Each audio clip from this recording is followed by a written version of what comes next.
Welcome back to my channel, Bake Cuisine.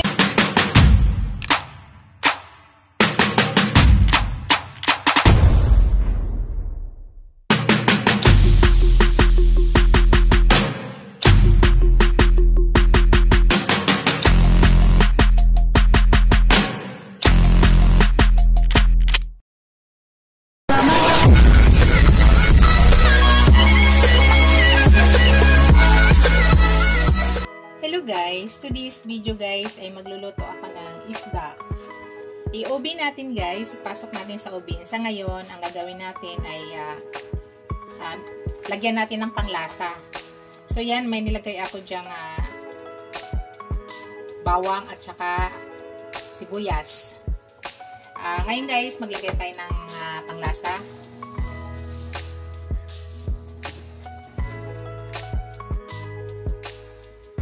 Maglagay muna tayo ng asin guys. Ilagay natin ito sa foil mamaya guys. Malaki masyado. Pasok natin sa oven. Puro lagyan natin siya ng foil. Pasukan nyo yung loob ng ng tiyan kaya para may lasa siya. Kailangan.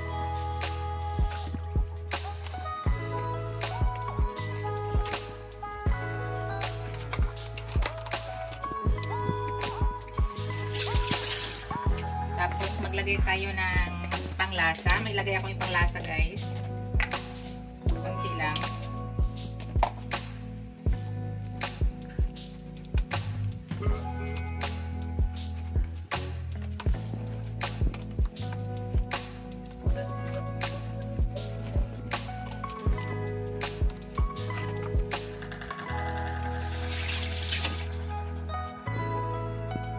May ilagay akong panglasa guys ha.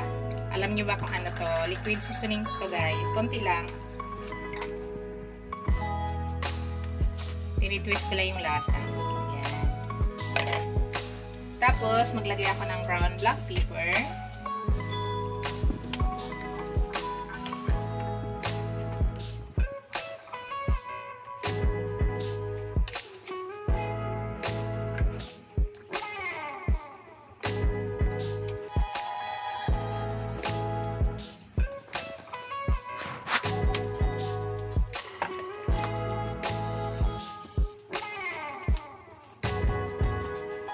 After guys, maglagay ako ng cheese. Lagyan natin ng cheese ang loob ng tiyan. Yan.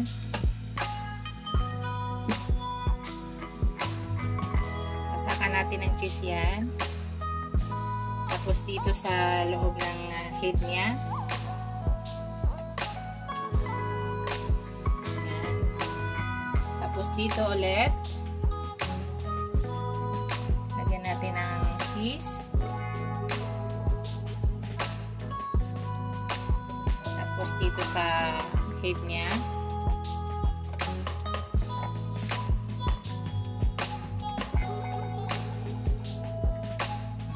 Tapos dito rin.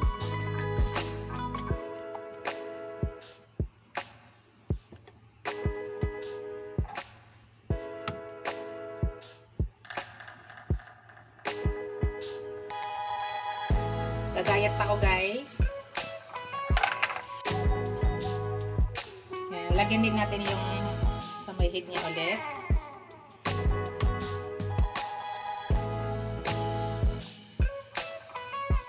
Iubos na lang natin to guys.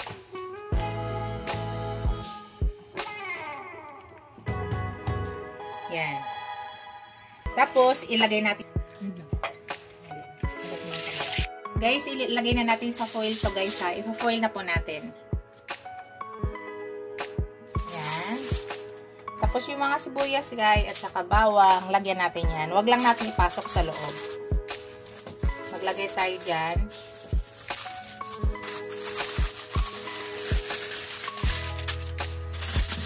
Ituloy ko muna to.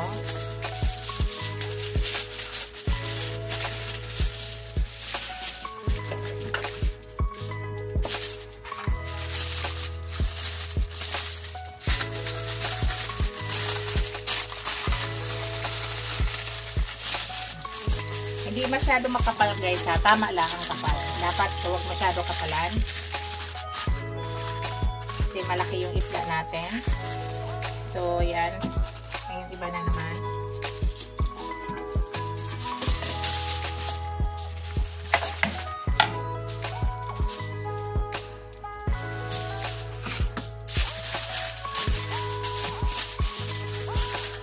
Tapos, maglagay tayo dito ng sibuyas, bawang.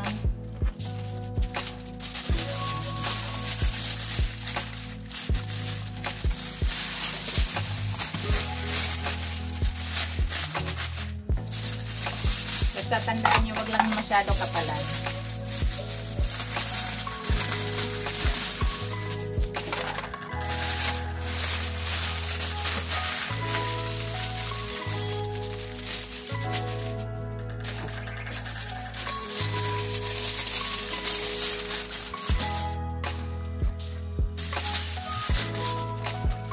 Lagyan na natin lahat.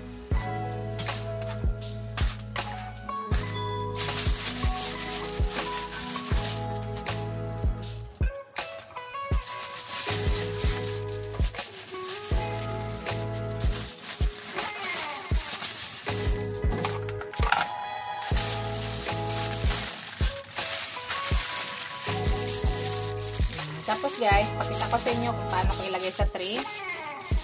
So yan, 3 piraso. Yung tray guys, lagyan natin ng foil yan ha.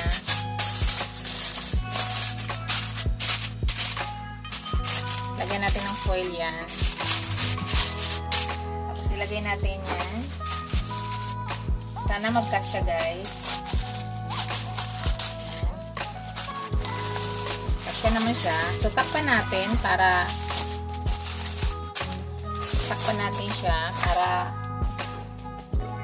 madali maluto.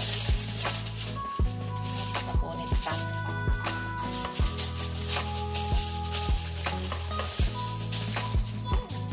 Ngayon guys, tatakpan natin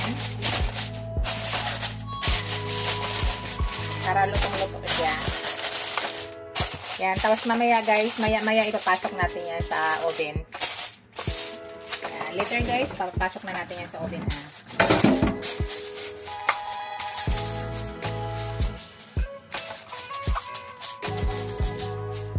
Yan.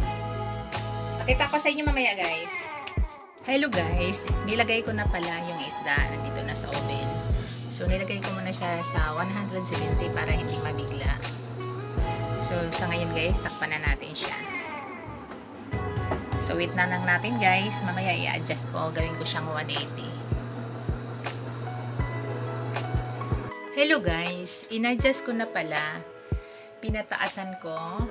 Ginawa ko na siyang 180. Kaya na ginawa natin 170 lang dahil nga kalalagay lang ng isda para hindi mabigla yung ating fish na biglang sobrang init agad. So, hintayin na lang natin guys. Maluto yan. Hello guys. Nag-adjust ulit ako. Ginawa ko na siyang 220. Yan. The reason guys, bakit mag-start muna tayo sa mahina hanggang pataas ng pataas para maganda ang pagkaluto ng ating isda. Hindi siya na bibigla agad. So, wait na lang natin guys. So, yan ang pinakasagad ko guys. 220. Tapos, mamaya, ng 5 minutes, i-adjust ko ulit. Pahina na naman siya, guys. So, yan lang yung pinasagad ko. Ginawa kong 220 na. So, mga after 5 minutes, pahinaan na natin. Para, kumbaga, kung nag-i-in-in na siya. Maya na ulit, guys. Thank you. Guys, kukunin na natin, guys. Tingnan natin kung okay na siya.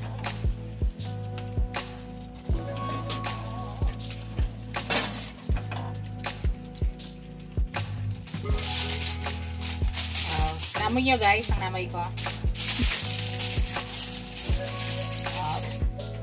Mag-open tayo. Tingnan natin kung luto na.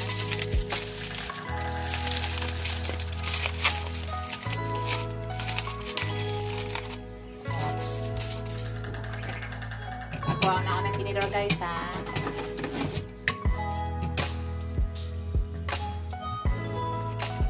Kita nyo guys. Oops. Luto na. Ito na yung aking finished product, guys. Bago pala lahat, i-shoutout ko muna ang aking mga super chatters, ang aking mga channel members, ang aking mga subscribers, viewers, supporters. Maraming salamat sa walang sawang suporta niyo guys sa aking channel. Thank you! Ito na po. Ready to eat na guys. Ang bango-bango. Thank you for watching guys. Don't forget to like, comment, and subscribe to my channel. See you in my next video guys. Bye! God bless us all. Bye guys!